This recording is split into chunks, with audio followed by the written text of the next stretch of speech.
Chief Observer, Thomas Bosser. President of the Senate.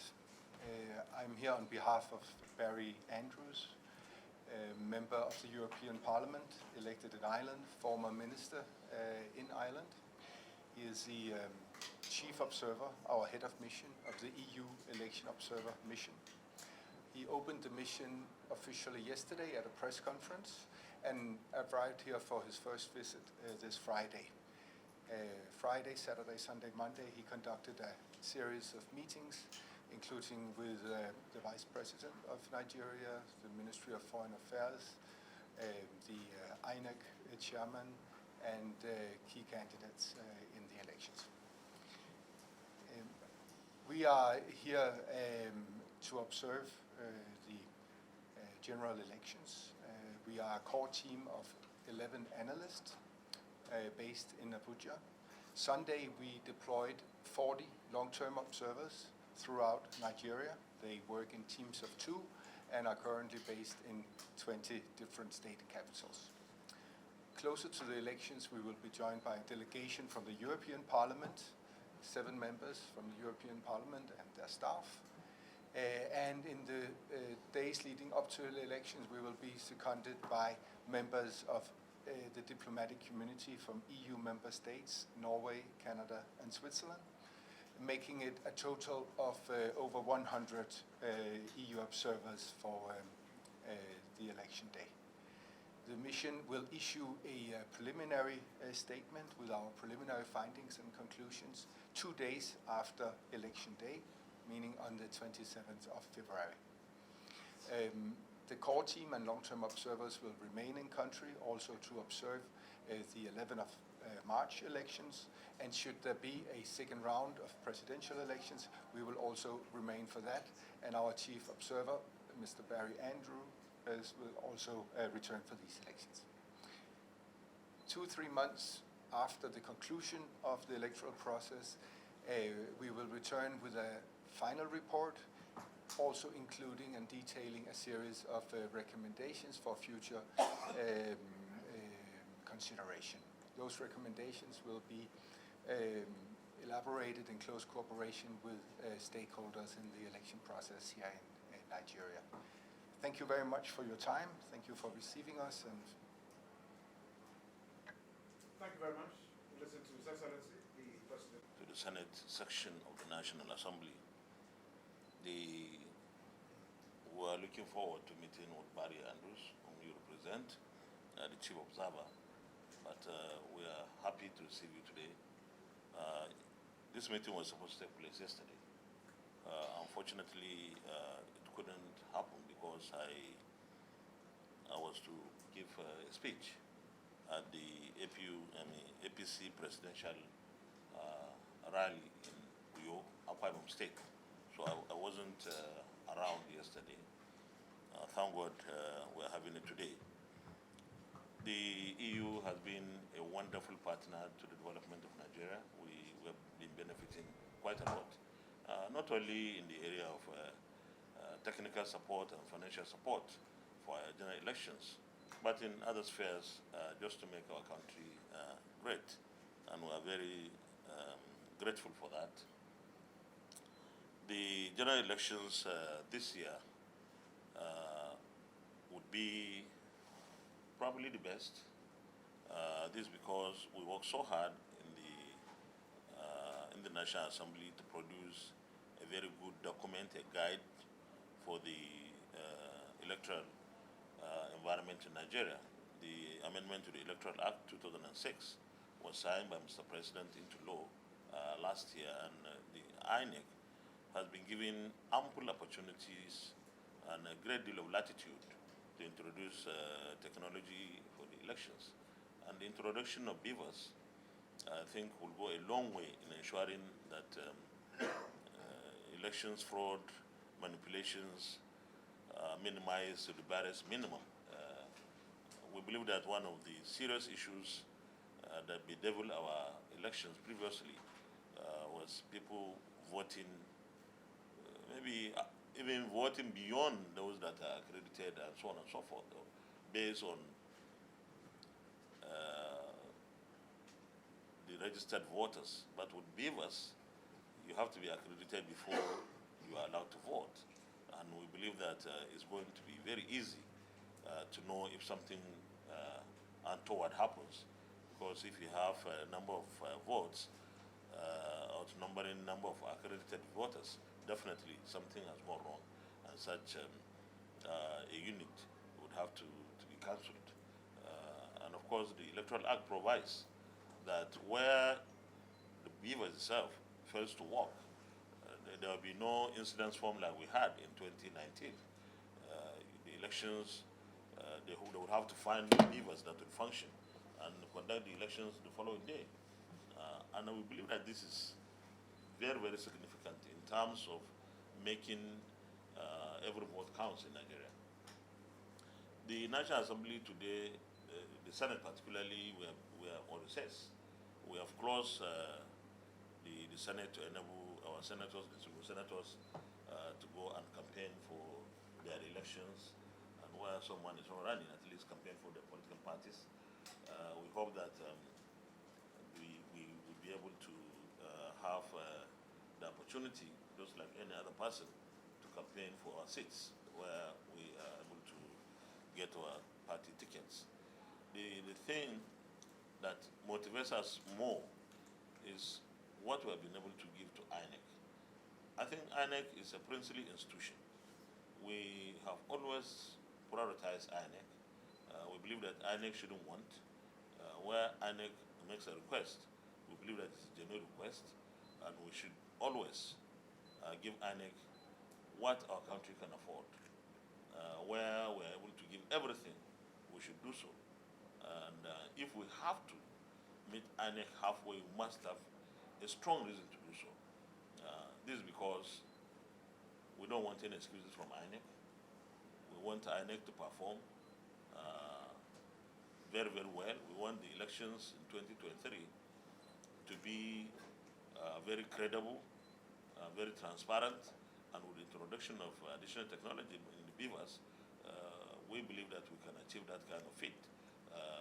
The elections can be well accepted nationally and even internationally, and that is why you're coming. Your statements in 2019 were very helpful. We believe that the stability of Nigeria is the stability of Africa, and indeed stability of the world. And what we are doing is not only to stabilize our political or electioneering processes, but to ensure that the other countries copy from us. And ANEC has taken the lead, Nigeria has taken the lead in West Africa and indeed in Africa to introduce a lot of technology in the way and manner we conduct our elections. The European Observer Mission, to us, is a blessing. We believe that you should go around like we have always done, have access, and then report whatever you see. Our people, some Nigerians, are also, we have so many civil society organizations that are doing the same work. We believe that what you on one side and them are doing the same thing, of course there should be some kind of collaboration between all these organizations and the mission, because we are doing more or less the same thing. Nigeria will go on to benefit from the observations that you will undertake. We are available as a National Assembly. We are coming back from recess on the 29th of this month. That is, I think 28th, sorry, 28th of this month, of February. That is 3 days after the general elections. Our hope is to come back and review whatever would have happened during the exercise in the presidential and National Assembly elections, because we believe that Nigeria will do better, but we still believe that we shouldn't leave anything to chance. The political parties have so far, I think, are doing well. They go around to sell their wares to the general public, to citizens. We believe that every political party should continue to conduct itself with the respect and dignity, no much linking issues and issues, because that's what Nigerians want. Citizens want to know who will better their bread. And we believe that it's a process. We will get better and better with time. But at the moment, I think we are doing well as political parties. Lastly, the issue of presidential candidates. I think our presidential candidates are people who are vast. They know the game, they know the rules, and they are trying to abide by those rules. We are trying not to be partisan in whatever way we do formal businesses. And therefore, in the Senate, for example, we don't look at ourselves as APC or PDP or NNPP and so on and so forth. Ours will be focused on what will make our elections better, on what will make Nigerians' votes count, rather than going through courts and other means. So you are welcome to the Senate, and we are always available once you intend to have an interaction with us. Thank you very much. Many of the things that we are interested in, we are observing the campaign. We have the observers in the States now, and they are observing the campaign events. And we are, of course, interested in getting your views on how the campaign is going, and what is the tone of the campaign. Are there any confrontations out there that we could do without? The right to assembly, getting access to different venues, and so on, and the security of the people and the voters attending these candidates, and not least also the candidates themselves and representatives from the media. We have been very well received by INEC, and are also having meetings at the technical level. And our observers in the States will also have these contacts. As you mentioned, citizen observers and other international groups, we are meeting with them as well, and are in making a coordinated effort. We are also monitoring selected media. We have a team of media monitors that are monitoring, observing some 14 radio, television, and print newspapers. And for this mission, as a novelty, we also have an analyst for social media, and they, with 5 national staff, are they monitoring the social media in this campaign. And as we are all aware, social media can play an important role in elections these days. I would leave it on that, and would ask if you have any questions for us, and I would also ask if my analyst could have the opportunity to ask a few specific questions.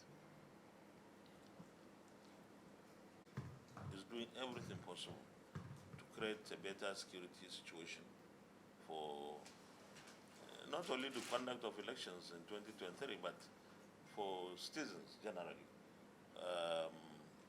I don't want to bore you with the history of the insecurity in Nigeria, but in 2015, when this administration came, the insecurity was at its highest level, because I come from Yobe State. About 2 or 3 of my local governments were under the insurgent Boko Haram, and in Borno it was about 10 local governments, and in Adama about 2 or 3. These were local governments that were occupied by the insurgents, but I think after about 6 months or 1 year, the situation changed. Those areas were recaptured by the government, by soldiers, forces of the federal government. We have new challenges now in the northwest, particularly, and some parts of north central and the southeast. But I think to know your problem is halfway into solving them. And recently we passed the 2023 appropriation bill, which Mr. President signed, and we also passed the 2022 supplementary budget, which Mr. President also signed. And a lot of resources have been put in there for the security agencies, the Army, the Air Force, the Navy, other security agencies, just for them to deal with security situation that we find ourselves in. So we hope that the elections will hold in all parts of the country, and EU, or indeed all our partners and friends all over the world should come in whatever way they can help us to ensure that we are able to conduct very free, credible elections in 2023. Because to us, this is another very important election. We have a president who is exiting, and is going to be a new president. So it's like another landmark for us. And this will be the seventh consecutive election Nigeria would hold in our democratic journey. We never had it like this before. Maybe 1, 2 elections, and then somebody will come and push everybody out. Now, since 1999, it has been smooth. At least we have been having our elections every 4 years, and we believe that this is the best way to develop our democracy. And when Nigeria's democracy takes root, the kind of root that we hope it will take, African democracy will also take similar route, because Nigeria's population is, of course, overwhelming in Africa, and we hope that EU will continue to partner with us in that respect. Thank you very much.